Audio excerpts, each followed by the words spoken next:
Ferrari sur le podium grâce à Carlos Sainz qui a été étincelant, toujours au rendez-vous Carlos Sainz sur ce début de saison, Carlos Sainz qui affiche peut-être même une certaine supériorité à Charles Leclerc, on va en parler forcément autour du débrief de la course de la Skoda Ferrari, mais c'est clair que Carlos Sainz a été au rendez-vous dans ce Grand Prix du Japon, mais également aussi Carlos Sainz durant cette course, il y a aussi également Charles Leclerc Charles Leclerc qui partait 8ème, qui a remonté 4ème avec un très très long relais en médium jusqu'à la moitié du Grand Prix. Très gros taf de Charles Leclerc qui termine 4ème. Bref, les Ferrari qui terminent 3ème et 4ème. Mais ce qui est clair réellement, Baby Choum, c'est que ce Grand Prix du Japon de Carlos Sainz, ça confirme son excellent début de saison. On rappelle qu'il a manqué un Grand Prix, mais tout de même, excellent début de saison de Carlos Sainz.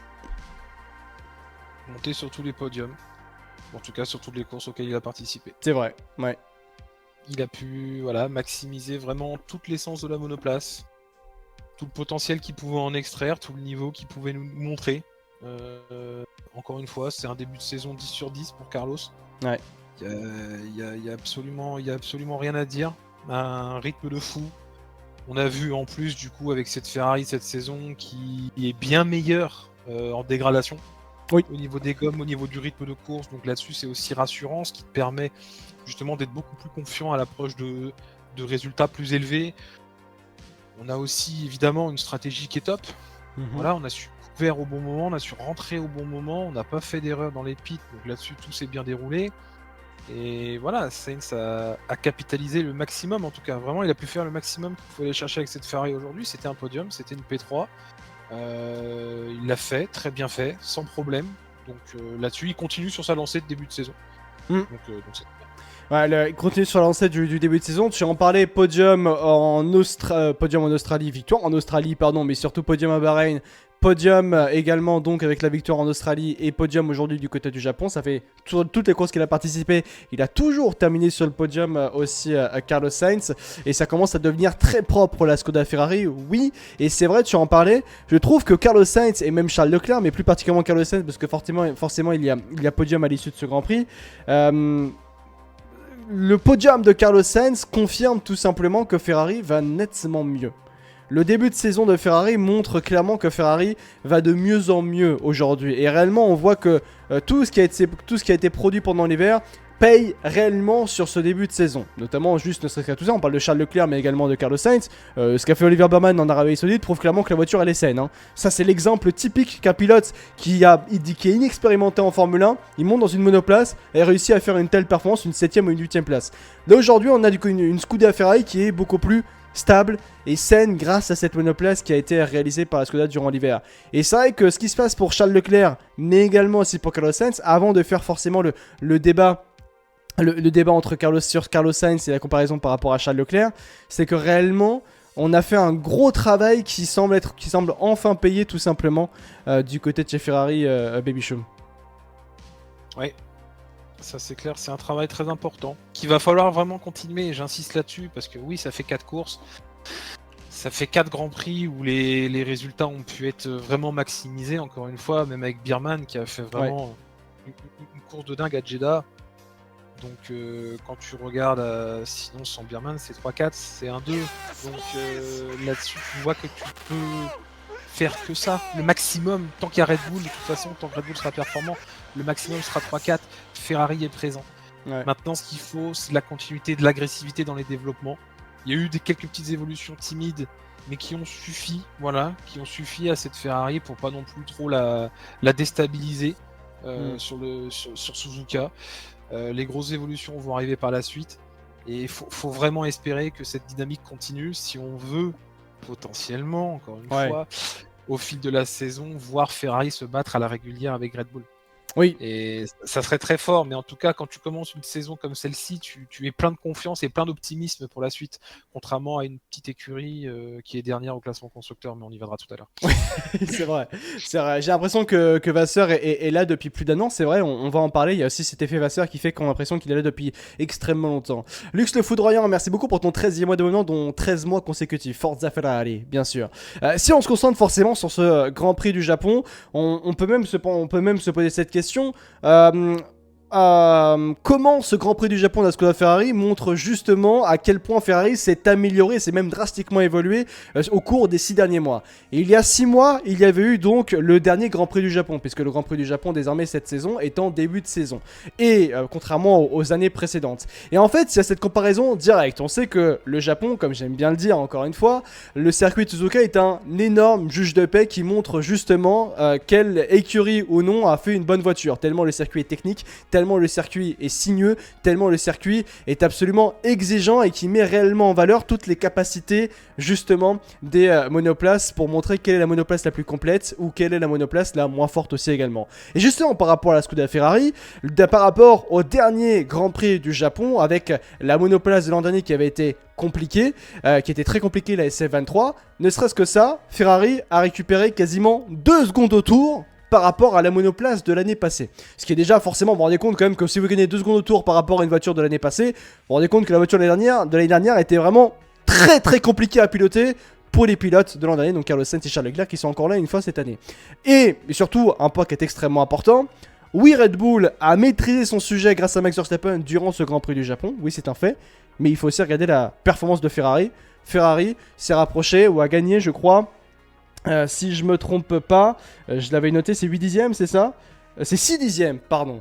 Si on regarde la Scuderia Ferrari, par rapport à Red Bull, Ferrari, avec cet SF24, a récupéré 6 dixièmes aujourd'hui sur Red Bull, par rapport à la comparaison de l'an dernier et par rapport aussi à la Red Bull de cette année. C'est un pas colossal, hein. C'est un pas réellement colossal. La seule voiture qui peut concurrencer Verstappen ou même Red Bull dans la globalité, c'est la SC24 de la Skoda Ferrari. Que ce soit même entre les mains de Carlos Sainz, ou entre les mains, bien sûr, de Charles Leclerc. Mais il est vrai que Carlos Sainz, sur ce début de saison, a clairement plus l'avantage par rapport à Charles Leclerc, bien évidemment.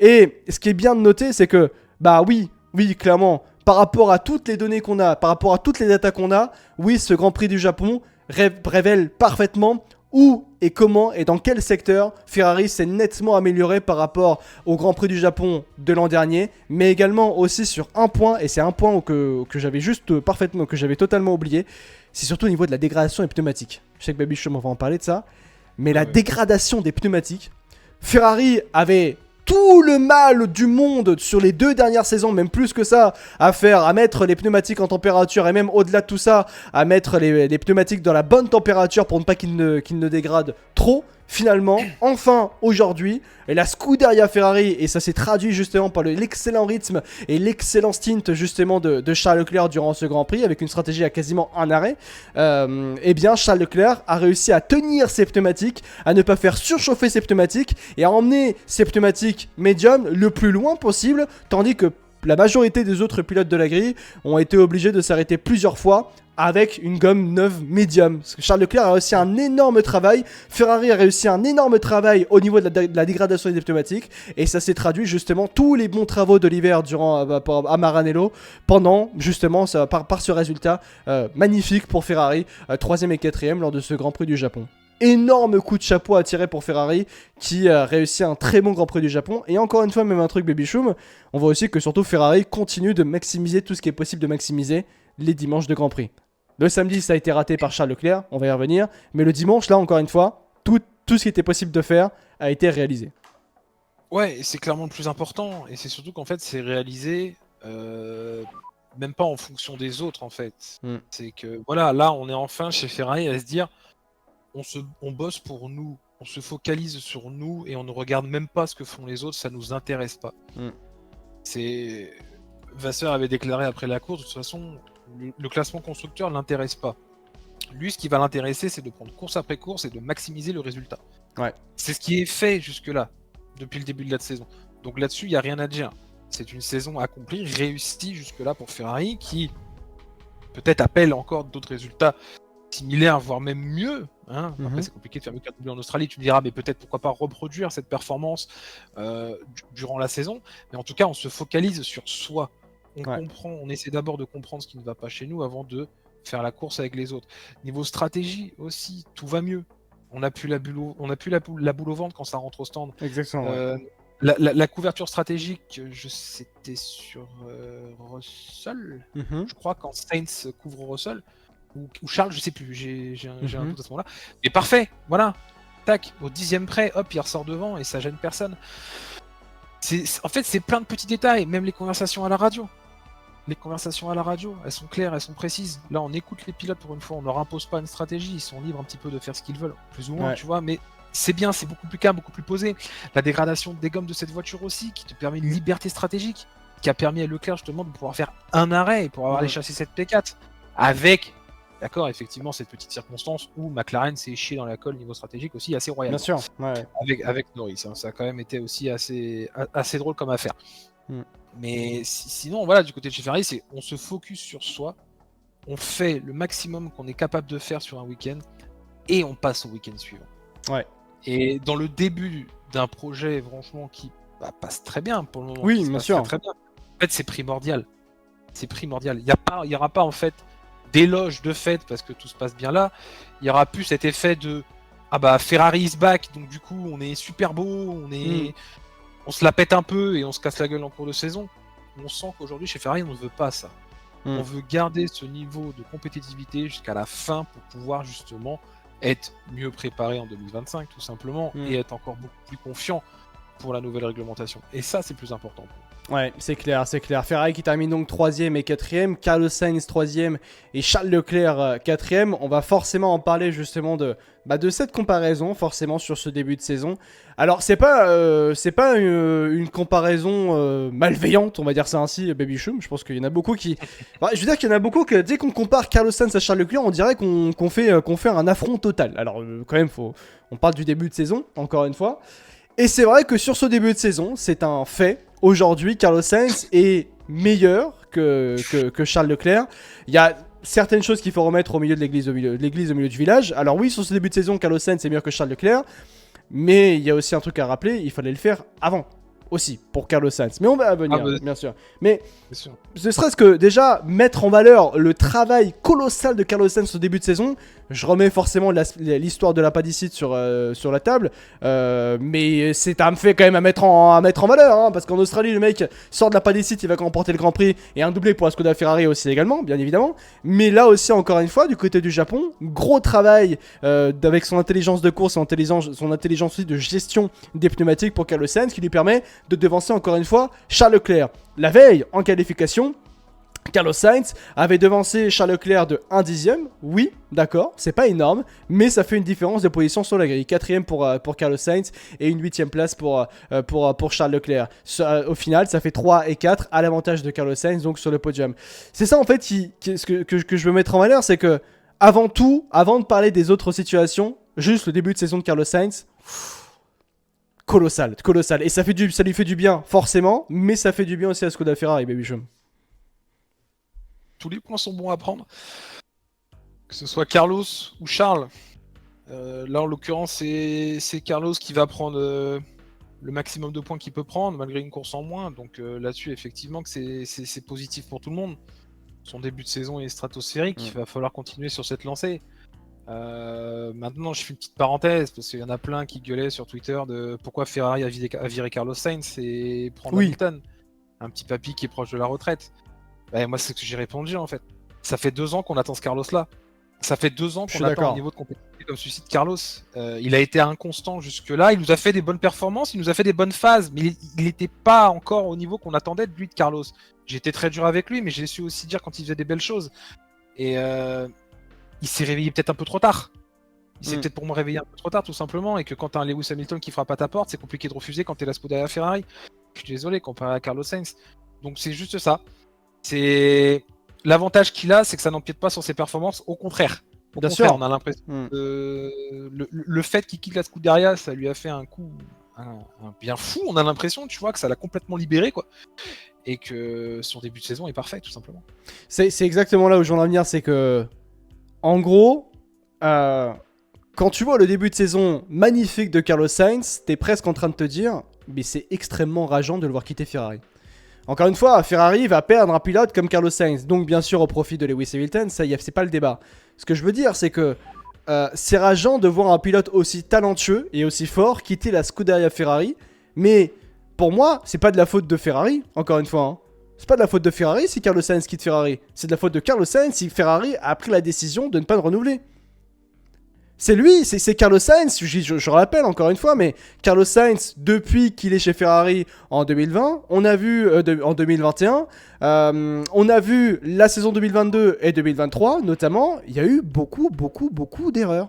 Il y a eu beaucoup d'erreurs qui ont amené justement à la décision de la Scuderia Ferrari de retarder le plus possible les négociations de contrat. On se souvient notamment, Baby Shum, que Ferrari voulait seulement donner une année de prolongation de contrat à Carlos Sainz. Ce que Carlos Sainz disait, non, moi je ne veux pas ça, je veux rester plus longtemps dans le projet de la Scuderia Ferrari.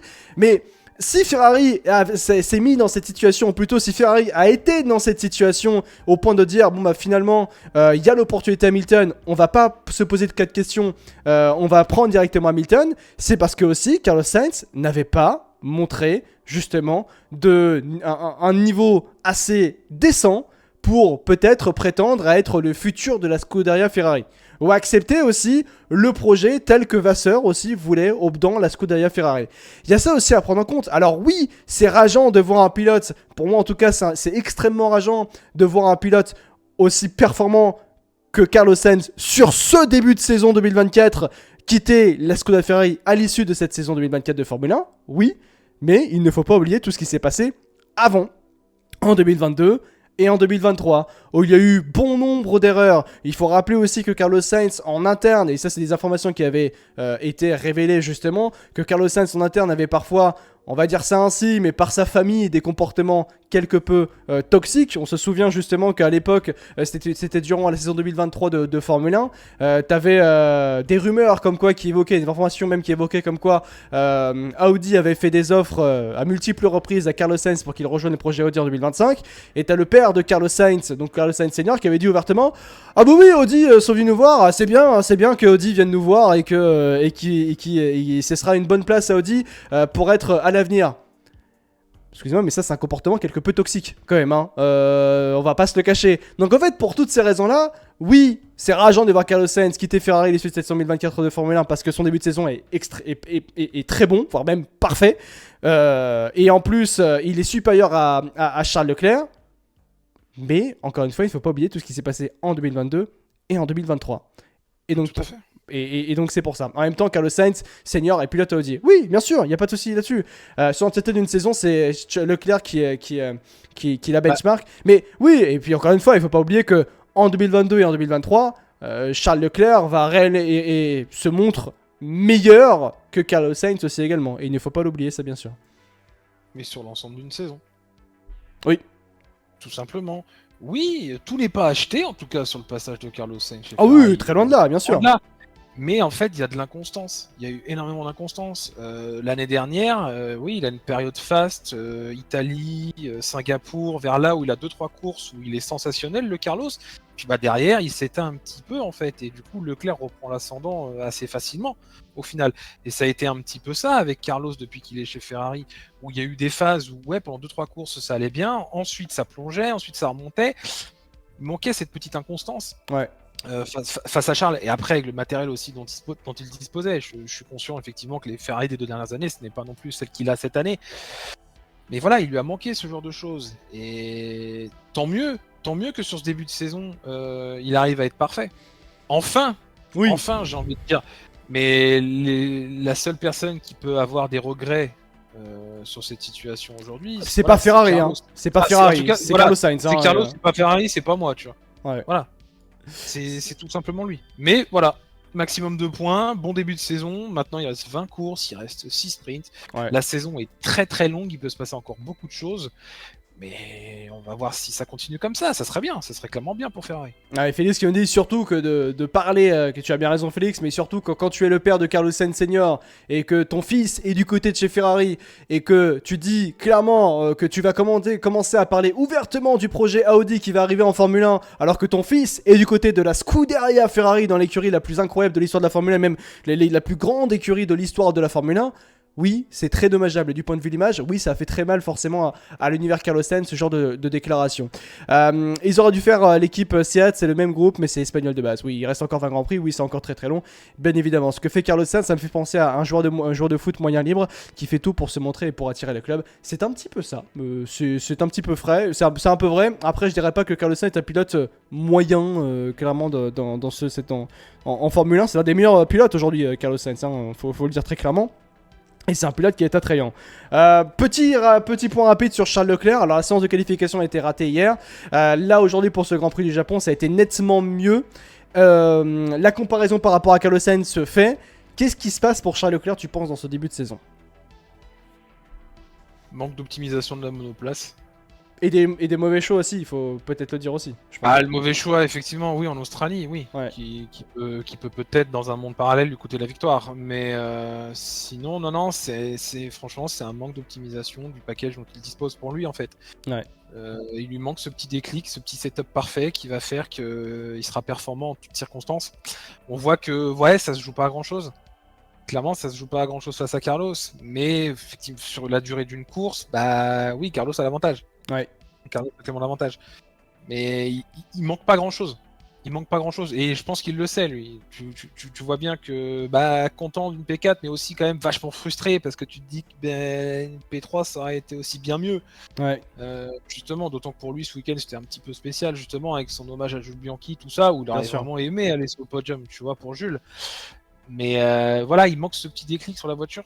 Ce petit setup qui va le faire. En tout cas, se remettre à niveau de Carlos et peut-être être devant Carlos, ça je ne sais pas encore. Je suis pas devin. Effectivement, peut-être que les futures évolutions sur la voiture qui vont être amenées lui feront le plus grand bien et on reverra peut-être le Carlos qu'on aime voir, c'est-à-dire devant et puis peut-être avec des batailles avec Verstappen. Mais oui, c'est sûr que sur le début de saison, il est loin d'être parfait. En qualif, il y a des opportunités manquées, c'est ce qui le met en difficulté en tout cas sur cette course. Le voir partir P8, en vrai, bah, c'est dur. Ouais. Vraiment, c'est dur d'avoir raté cette qualif-là. Maintenant, s'il était parti, par exemple, P5 derrière Carlos, qu'est-ce que ça aurait donné? Peut-être une toute autre course, une toute autre stratégie, et peut-être qu'il aurait jamais fini P4.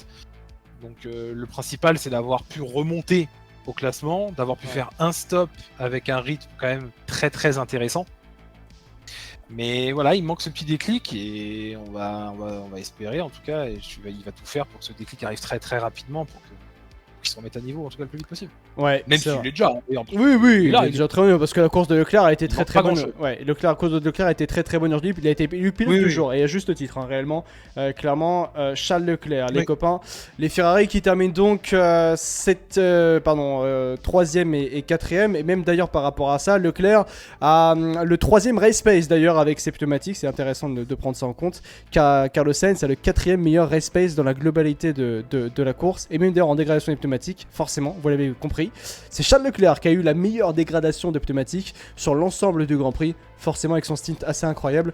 Ça prouve justement que Ferrari va clairement dans le bon sens du point de vue dégradation pneumatique par rapport aux travaux qui ont été réalisés sur la voiture de cette année, mais également aussi niveau stratégique, comme le dit effectivement RM. On peut noter que du côté de chez Ferrari, niveau stratégie, c'est redevenu masterclass. Grâce à qui? Grâce à tonton Frédéric Vasseur. On remercie la France de gérer une belle écurie comme Ferrari. Bien évidemment, les amis, voilà pour la Scuderia Ferrari.